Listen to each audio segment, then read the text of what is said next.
Good day. So the 7-year Shmita just ended September 26th. What is the Shmita and why is it significant?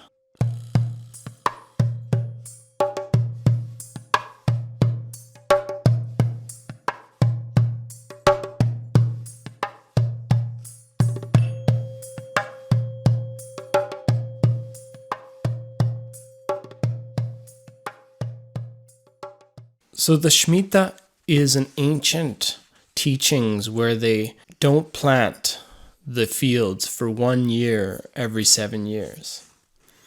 And in that time, they just let it go wild. And what they've noticed in time is that the markets have followed the Shmita. And they've seen that every time at the end of the Shmita, which is the end of the year of break, they've seen market crashes right at the full moons, right after the big breaks. And I assume that's because people start to get really active and I think even fearful during full moons sometimes when things happen and they start reacting. And a lot of people believe that this Shemitah is very significant. And there's a part of me that really believes that, because a year ago I had this amazing feeling that we are actually coming to the end of the tribulations or to the end of this war, regardless if you believe in the tribulations or not.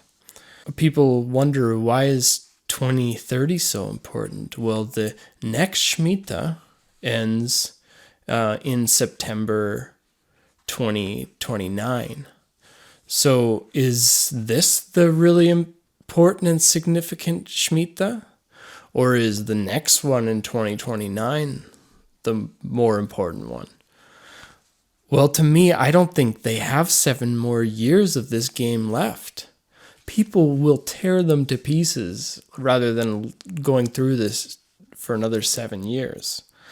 To me, I don't believe the Shemitah signifies the end of tribulations. However, I do see that there is patterns in nature that are saying something.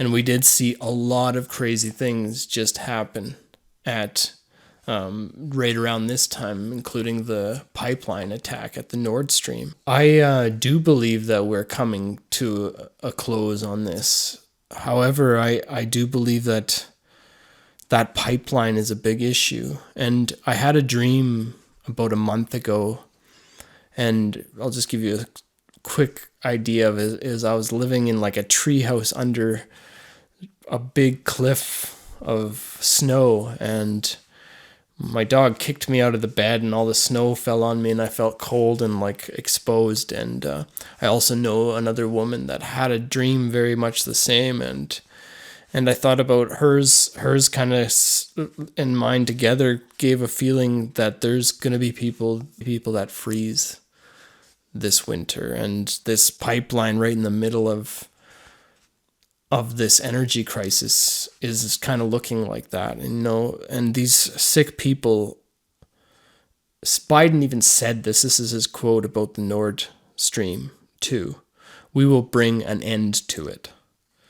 These people are sociopathic. And I want to talk about some of the chaos in the world first here, because but I do want people to know there is a light at the end of this tunnel. And I think about these movies like Finding a Companion at the End of the World or At the Apocalypse. I forget the name of that movie, but I think about these times and how this is a very emotional time. And I'm glad that we can be here for each other online and support each other and have kind words for each other, because words are spells. And one of the group here, his name is Dads Are People Too. He told me that that's why they call it spelling, is because they're spells. So I thought that was a pretty neat way to look at things. So I look at all the things that they're trying to do to hold us in this old timeline, but we're moving to the new timeline. We're moving towards this new world. And they're just grasping and grasping. I don't think they have 7 years left. I think they looked at the Shmita cycles. They saw how things were and they thought they could pull this off, but they are running they're running out of options. They thought they could get us all on this electronic identification system. Look at it failing. All these attempts. Everybody knew right away what the poke in the arm was going to do and what that was going to be connected to, and they couldn't pull that off for a long term, and they thought they could get people used to that idea. Well, no, it's not happening. So to me, there's a bit of the war is over. Well, it's not that the war is over, but I feel like we're really close. I don't think they have many plays left. I believe this attack on that pipeline just shows what evil they're willing to do.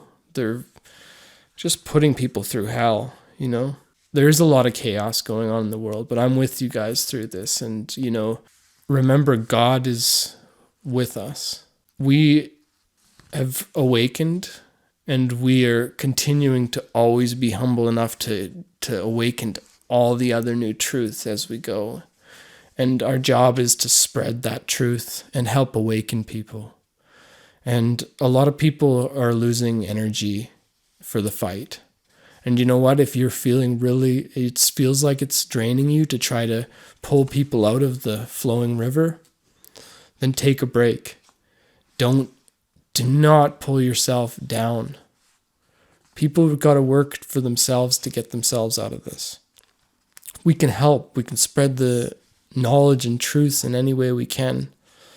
But the most important thing is you understand is if you feel that you're just not feeling, your energy is starting to be drawn down, it's not selfish for you to preserve. The most painful thing for me, and I know a lot of other people out there, is what they're doing to children. And all we can do is really pray that these people will wake up. I want to give you a message of hope. I know a lot of children that have crazy parents, but I can see them shining a light, and I see them coming into themselves. And I believe that with the world changing the way it is now, and the way a lot of us are going to bring up our children, the truth is going to take over so fast. It's going to end. All of these children that have been abused are going to have the ability to change with the rest of them, and they'll move away from their sick parents, or their parents will awaken themselves. Let's just pray that story is true. Much love and God bless.